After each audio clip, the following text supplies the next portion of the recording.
Welcome to our weekly Subtropical Gardening podcast.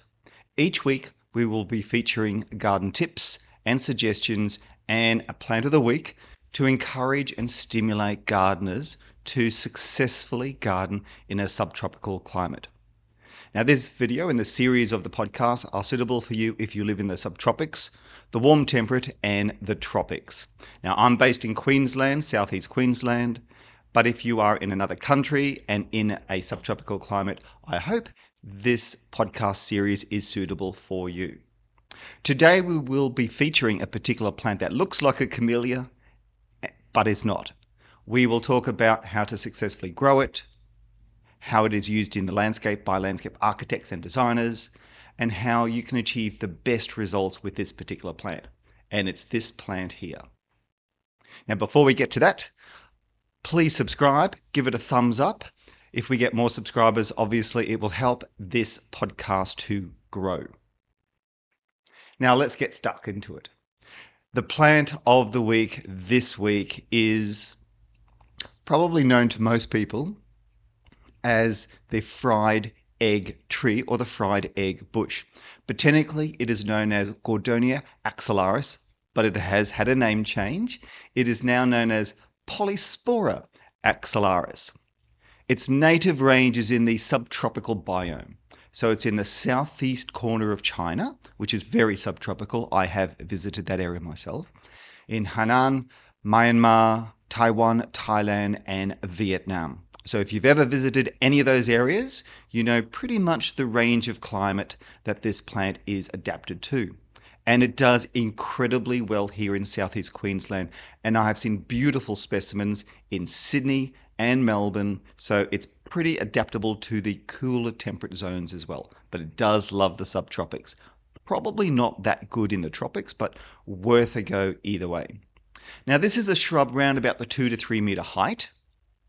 And you can keep it pruned to that height to make it really good and adaptable for the domestic garden. It can also achieve a height of around about 6 to 8 meters, and that's a tree for most people. And the best way to achieve that is to carefully prune it in the early years so that what you're getting is a nice straight stem and then it branches at the top. And it does necessitate pruning over many years to remove all the lower branches. And of course, some staking, really strong staking. So the idea with staking is to put about 3 stakes in and then put hessian around the 3 stakes so that the plant is not being constricted and bound by the stake and a binding strap. But it does allow a little free movement of the stem itself. That stimulates a stronger root system. And it's a really good thing gardeners should be aware of. Tight stakes are not necessarily good, but a loose stake helps a stronger tree to grow. Very important note to remember. So yes, it can become a tree. I often see this planted as a boundary border plant along larger properties.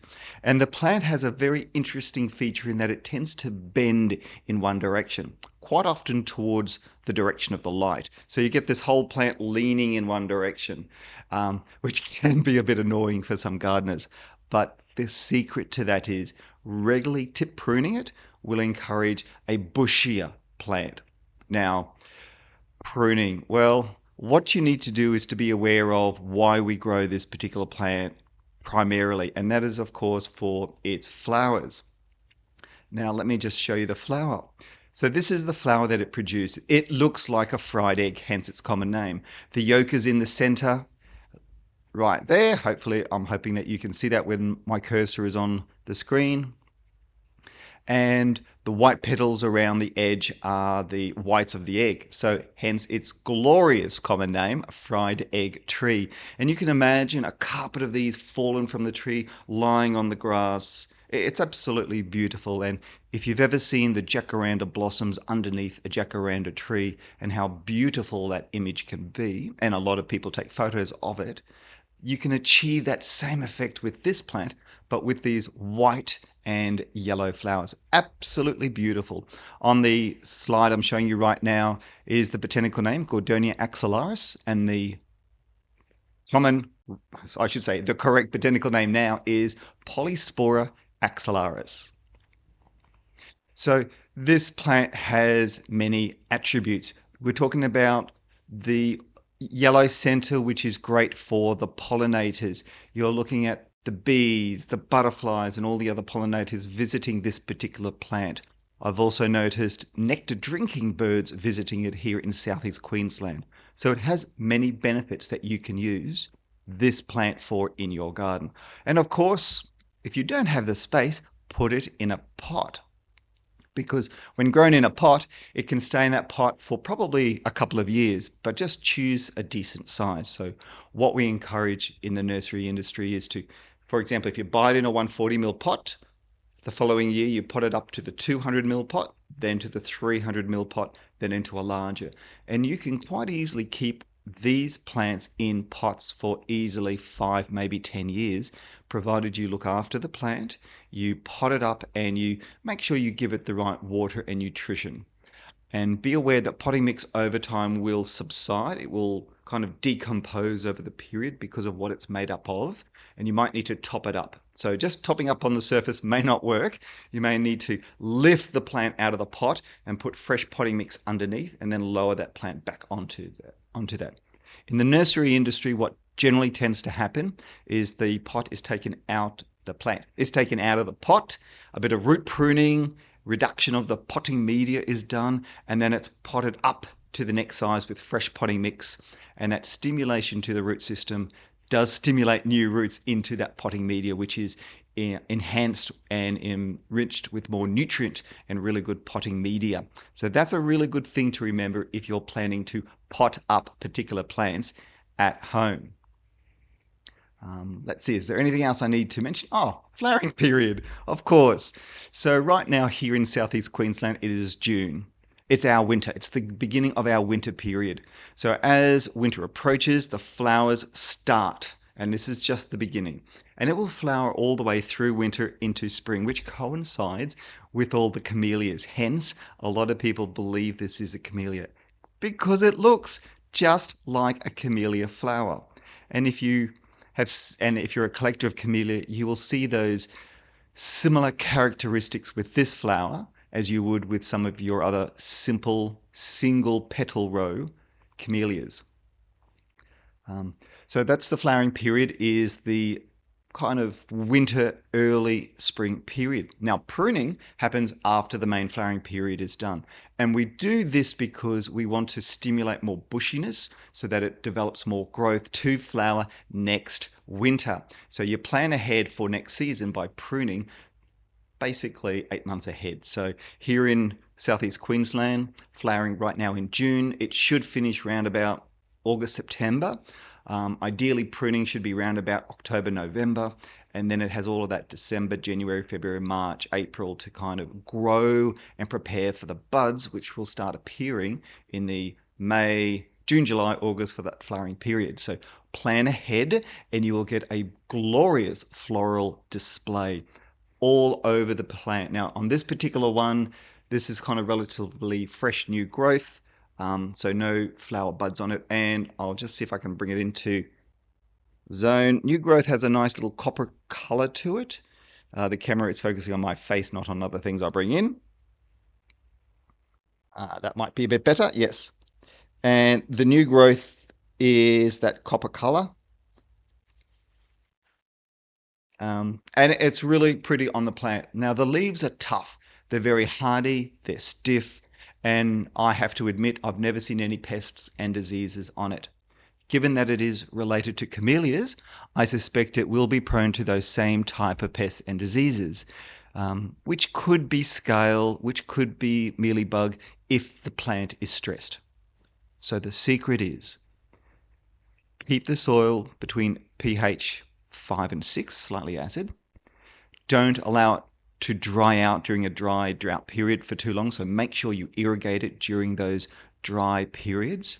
Make sure it's got good drainage, so no wet, boggy soil. That's very important, whether it's in a pot or in the soil.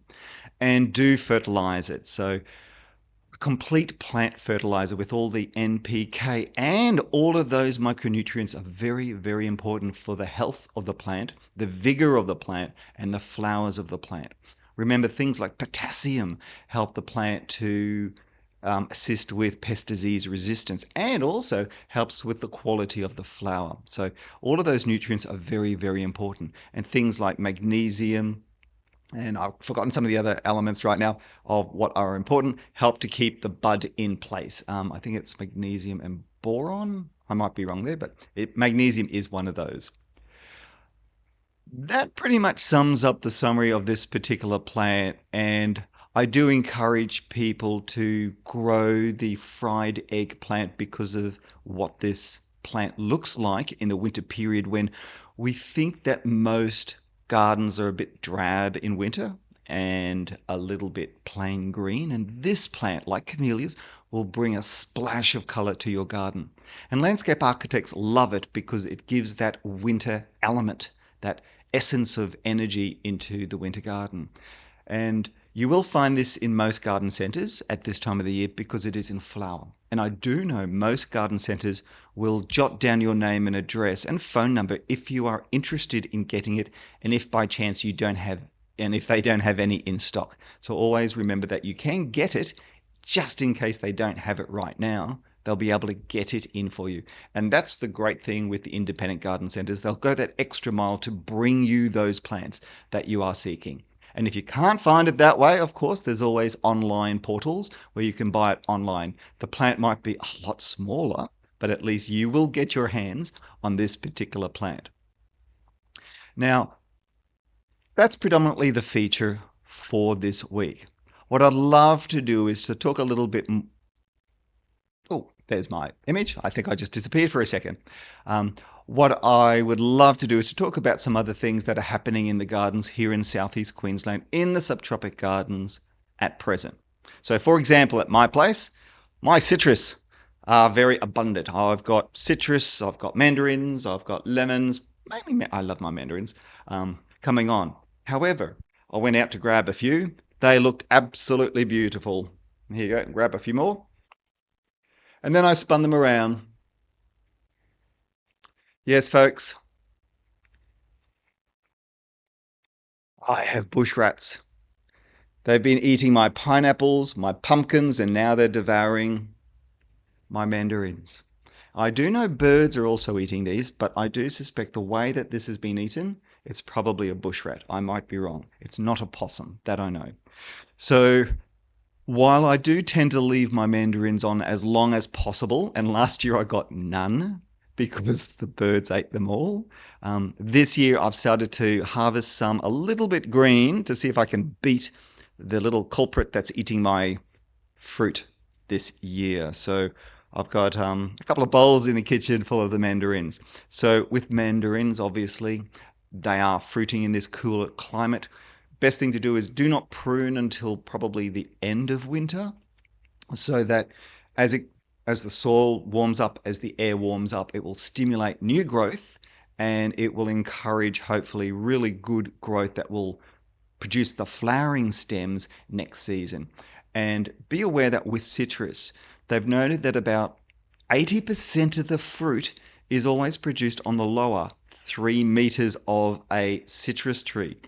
So in effect, you do not need to let a citrus tree grow to its full height over 4 meters.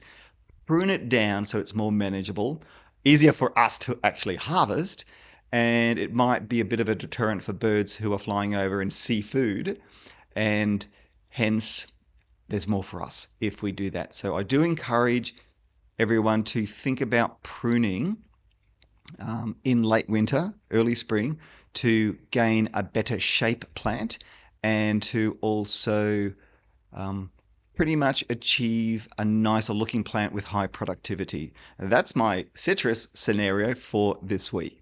The other things I've noticed in my garden is that some of the plants are going into their kind of winter dormancy period. I have a lot of my ornamental gingers that are dying down in foliage. They're not dying, they're just going into dormancy. And I remember working in a retail nursery that people would walk in with a dead plant and would just say, no, it's just gone dormant. It's still there. It's just like ginger. It's still there with a rhizome. You just have to be a bit patient, and in spring it'll come up. And I know in the last year or so here in Australia, the caladiums have been incredibly popular because of those beautiful foliage plants.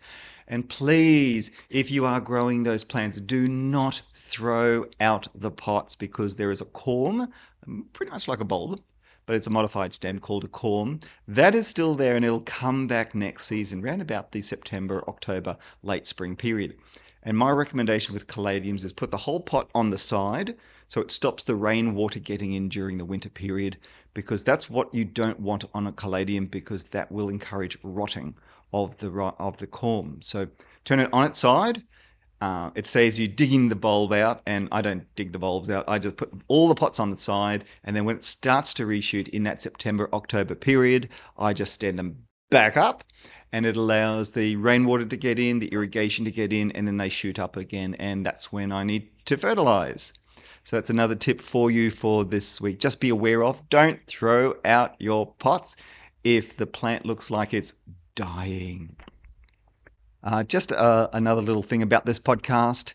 So I used to do radio gardening programs on a number of stations, 4BC, Noosa FM. I'm currently doing Bremer Radio and Toowoomba 4AW, and I'll put links to the current ones down below, or at least I will list them. And I do like garden tips for both West Bremer and Toowoomba each week. However, with the weekly radio program I used to do on one of the other radio stations, that has ceased because they have gone in a different direction, which is all fine.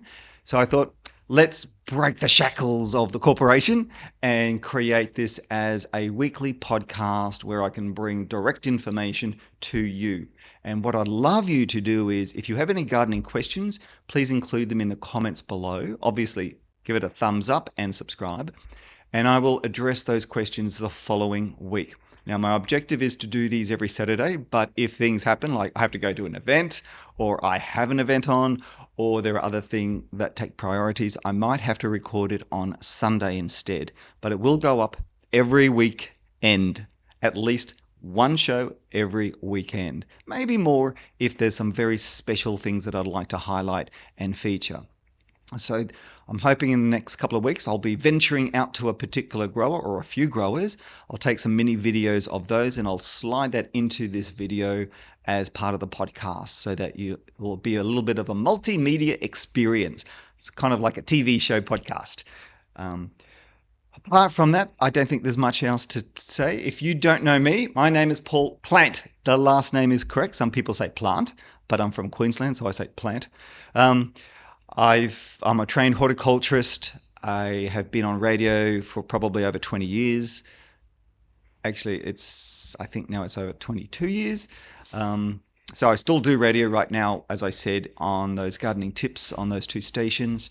And I've been writing in gardening magazines probably for about 30 years. And I've just stepped back from all the writing for a while.